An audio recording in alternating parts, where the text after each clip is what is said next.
again, my big mantra is there's no difference between action and acting. It's just all blocking. So rather than have Keanu express how he's feeling or show what he's feeling, just show it. Do it with the look, do it with the thing. So it's a lot of nonverbal. So we'll always write the script really dialogue heavy, and then we'll have Keanu go and he goes, nope, nope, nope. He's like, I'll do this with a look, I'll do this with a look, I'll do this with a look. We're so worried about what the audience is going to feel, we feel the need to make the character, I'm sad. Like, you don't want to have the character actually say I'm sad, you just want Keanu to look down and know that he's fucked up and know that he's hurt or he's thinking about something very retroactive or reflective. So we always try to do the nonverbal communication, and for a lot of that, you go back way back to silent film. I mean, Buster Keaton, Charlie Chaplin, Harold Lloyd, all the greats from back then had to get across I love you with the battering eyes or the look, and you can learn a lot from watching that. Yeah. And if you have the resources like we have today, we can say a lot with color, with set, with palette, with hair design, but you can say it with words, you can say it with an emotion, you can say it with look, you can say it with the big wide lonely shot or the really intimate smile. There's something very powerful about nonverbal communication.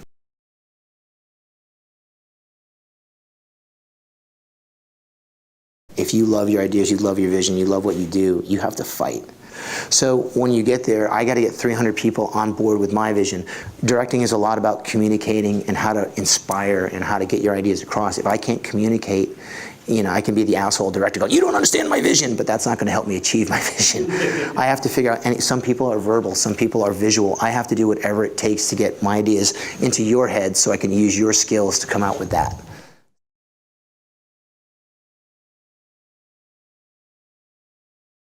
We were on second Matrix Reloaded, and I came to set early, and both of them were sitting there like this on their little monitors watching the fashion channel.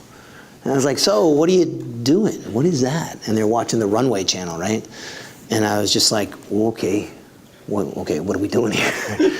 And they just went, shh, no, watch the way the dress, now watch the way the model's body, watch how it clings her, now watch how she pulls her shoulders back. Now that's power, that's how she's controlling the room. And in a moment, I got schooled on how wardrobe changes. It's putting on the superhero, it's putting on the cape. I'll never forget that day. That's why Bill and Keanu's collars in all his movies, we put an extra inch on the collar.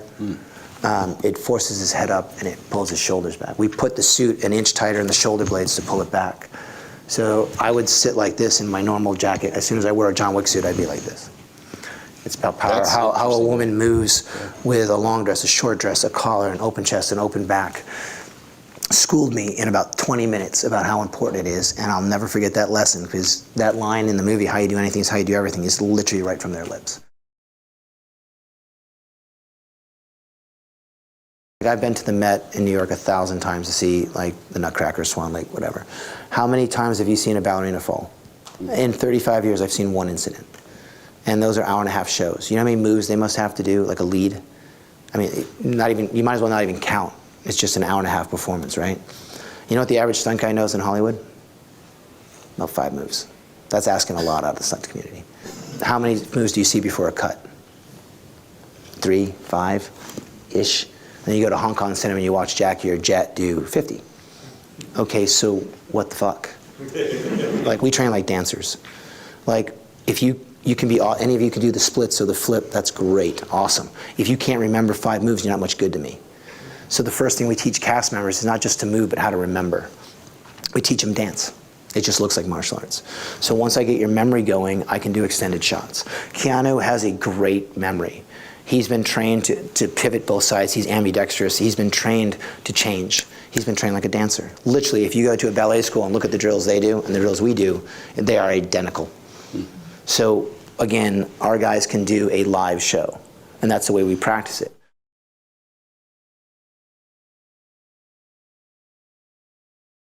If you want to be a director, right off the bat, I'll challenge you right now. Who wants to be a director?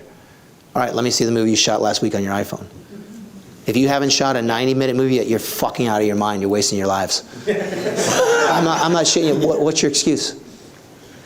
Money? You don't need. You need 3 friends and an iPhone and an apartment. Like, what are you doing? Go shoot something, man. Because I'm sure your coffee shop theories are fantastic. I'd rather see what you shot. You know, that's the truth. Like, I don't know what the fuck you're doing if you got that iPhone. You see the 4 movies that I did. What you're not seeing is the 50 shitty ones. Okay, I shot everything on an old VHS camera. I shot so much shit, and they're fucking horrible. You should see my first 20 fight scenes. Like, it's like two guys swinging at each other. Like, you know, it was only through repetition and through learning that. So, again, there's a stack of papers, your scripts.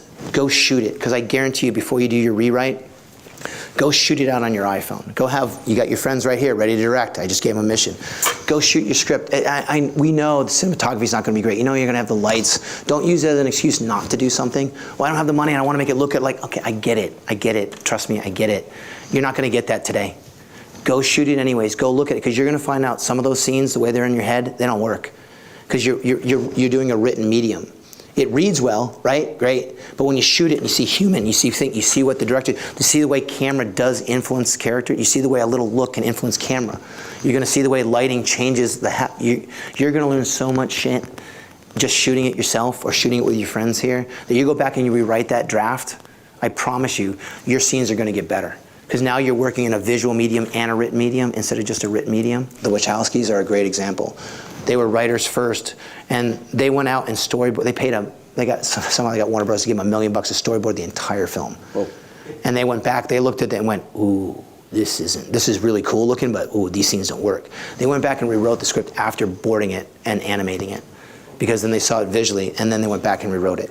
I promise you, I've done it several times myself. Go write something, even if you hack job it with your iPhone. Go shoot it, cut it, put a little music to it. I promise you, when you do your rewrite, it'll be 10 times better than what you wrote.